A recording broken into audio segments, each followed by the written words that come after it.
and we'll start. John chapter 4, open your Bible, look on verse 1, even though we can start from verse 3. Jesus left Judea and departed again to Galilee, but he needed, remember again, needed to go through Samaria. We read about Jesus that he spent a lot of time in prayer. At night, early in the morning, in prayers. And now this is one of these moments, right? That he is crossing almost the Jordan River in order to go to Transjordan and to go with all the regular road that everyone is walking, Perea, Pechal. But he feels, no, I cannot do it. I need to go through Samaria. Which is a terrible, terrible area, terrible passing, climbing mountains. He needed, in one word, needed to go to Samaria. And let us see what happened there. He needed to go to Samaria. So he came to a city of Samaria, which is called Sychar, near the plot of ground that Jacob gave to his son Joseph. When you are with me in Israel, I will take you there. We'll be up on the mountain, right? If the Palestinians are not going to, block us with stones, sometimes, But if it's normal situation and there's no fighting on the Temple Mount, like it was like 2-3 months ago every day. So we go there. I like it so much. And now, Jesus, therefore, being worried, you say? Tired. Worried? Wearied? Tired. Trying for his journey, sat thus by the well. It was about 6 hours. And we start now. A woman of Samaria came to draw water from the cistern. It's not well, it's cistern. Half a cistern, half a well. 54 meters. I measured it, by the way, years ago. So Jesus is looking on her. And Jesus starts a conversation. Let us look for a moment what happens here. Give me to drink.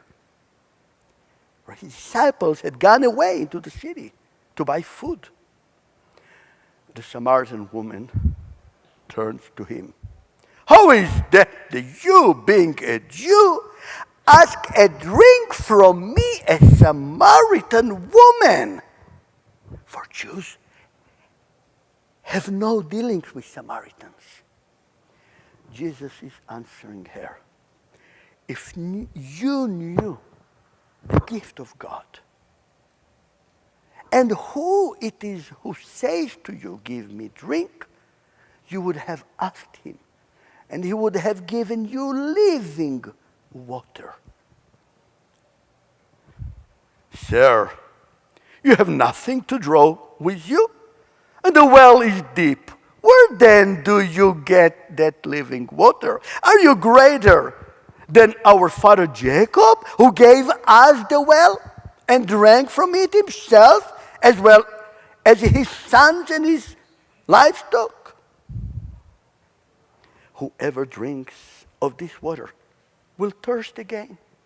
But whoever drinks of the water that I shall give him will never thirst. But the water that I shall give him will become in him a fountain of water, springing up into everlasting life. Sir, give me this water, that I may not thirst, nor have to come here to draw anymore. Go. True. This is now true. Right? The true part. Go.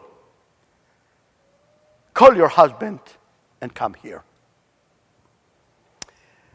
I have no husband. Look at the nuance. You have well said, I have no husband. For you have had 5 husbands, and the one whom you now have is not your husband. In that you spoke truly. Look the response. Look at the response of Jesus. Look how positively.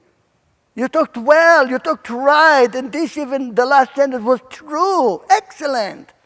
How much is motivating her, how much is giving her, to want more to talk to him. How much is not judging him, get away. Woman with 5 husbands, you're worse than everyone, and I know. Among the Bible, right? People, look the nuances. And then she turns to him. Okay, I continue. Sir, I perceive that you are a prophet. I like it. Look, suddenly, I think that you are a prophet. Our fathers worshipped on this mountain. And she points on Mount Gerizim that is just above her, where usually I take the groups. And we stand up there on Mount Gerizim. And we see the well. We see all under us. So our fathers worshipped on this mountain. And you just say that that mountain points strong to the left to Jerusalem area. That this is the temple. This is the place where one ought to worship. Woman, believe me, because she's asking, where is the right place? Believe me, woman, the hour is coming when you will neither on this mountain or nor in Jerusalem worship the Father. You will worship what you do not know. Look how he tells her the truth. Again, this is the truth, right? Reality. You, Samaritan, are worshiping to what you don't know. Look how he says it. We, know what we worship. For salvation is of the Jews. But the hour is coming, and now is when the true worshipers will worship the Father in spirit and truth. For the Father is seeking such to worship him. God is spirit. And those who worship him must worship in spirit and truth. I know that Messiah, he is coming. When he comes, he will tell us all things. I, who speak to you, am he. I don't know if you counted. Jesus started, Samaritan answer. Jesus talked, continue. She answered. Jesus third, 4, 5, 6. This is the 7th sentence that Jesus says. He started and he ends. The ending is number 8. I am he. Look what happened here. Let us stop a moment. Did Jesus care that he had 5 husbands? Or 4 or 6 or 10? And she's the only person in this world that when he saw her coming, he knew everything about her. Think a moment. Now, people are Googleizing, huh? They see somebody, put his name in Google, to know, to be prepared. Jesus knew everything about her. Well, look how he loved her.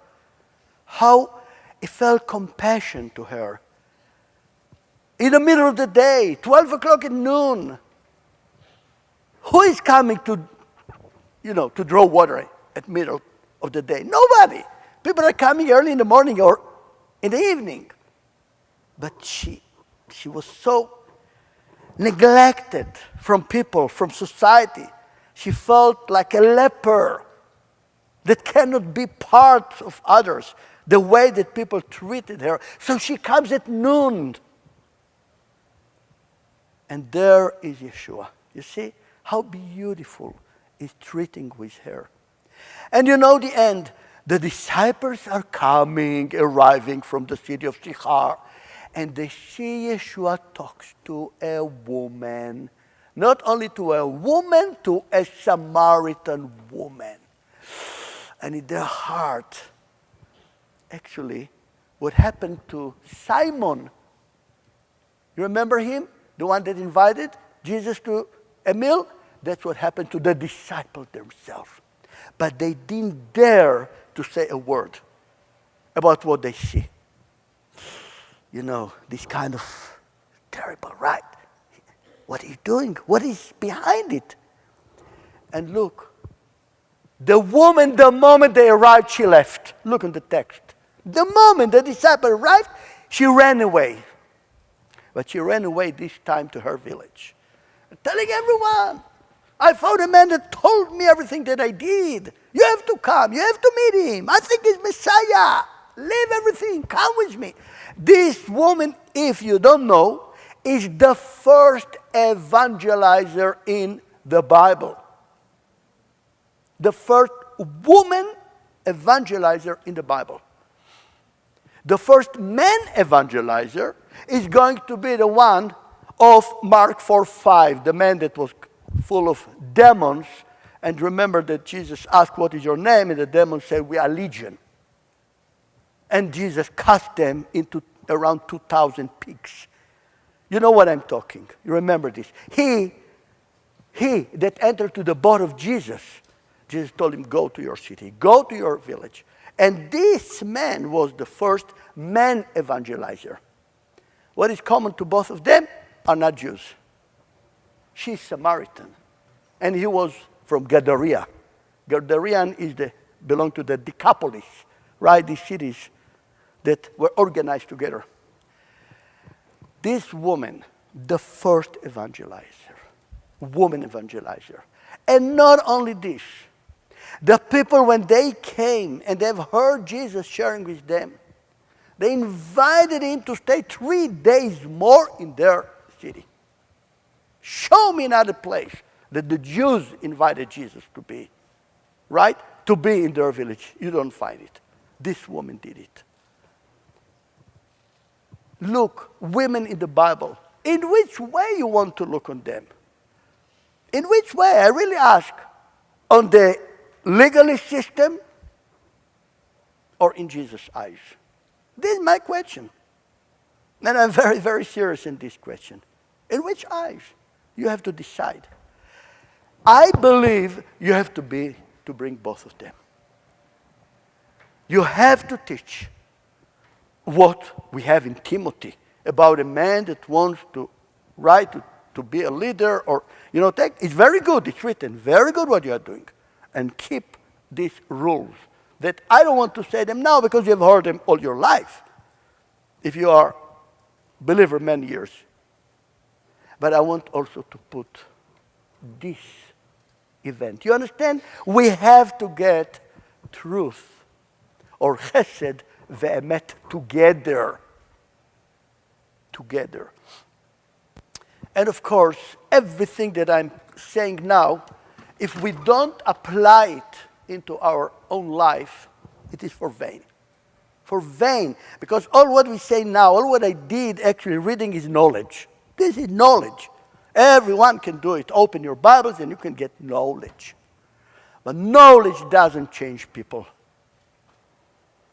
After knowledge, after getting knowledge, if we don't take time to perceive it spiritually, to see the insight, and for the insight is not with our physical eyes. This is spiritual eyes that only the Lord can open. Right? Only He can open this. And we go into the insights of what we read now, and slowly, slowly, this is like the food that we eat, right? We eat food, real food. But the moment it comes to our body, it started to spread into little, how do you call them, in grains? And with the blood go all over, right? Spread. The same with the word. The same with the word. We eat it. And we have to give it the time to go all around. And this, the production, this produces what the Bible calls wisdom. And that's why in Proverbs, you cannot go to the market and buy wisdom. You cannot. You can buy knowledge, not wisdom. The wisdom is the result of insights of knowledge. When they enter to you, the result will be wisdom. And it is drop by a drop by a drop. And that's why I say to new couples, so many times people come as me as if I'm expert. What I know about couples, about father. Really, I never read any books. I'm not part of, how do you call it, people that are mentors. And so, never, no. The simple principles that in my life that worked. And this is what I saw. The moment you take this chesed ve'emet together, even it never happened. Never happened if my daughter would come and tell me the worst thing that happened to her, right? The worst thing, right? I gave a hand to Caleb. You remember they decided not to give hands even, 1 year. And Shelley will come and say, wow, I gave a hand and then, I'm joking. You understand? But nothing happened. You understand? Nothing happened. Nothing happened. You have to have feeling, to give the feeling to your children that in the worst thing that it will come with. Look how Jesus dealt in these situations. And not standing there and judging them and putting them even more blame, and you destroy them. And you finish with them. This is my insights of these kind of things. How it started? With one word. You remember what was the word? He needed. He needed to go through Samaria. And look the result that we have. Beautiful result. Look, I can go on and on and on. There are so many examples. Every word that you will give me, which is, the canonical words, right? That how we have to act and don't have to act, and so on, I can give you example from how Jesus related in situations like this. And remember this principle. Chesed ve'emet. Chesed ve'emet. Let me now, because we have this blackboard, you want now the break or a little bit? Okay, I will go a little bit forward and then we'll take a break.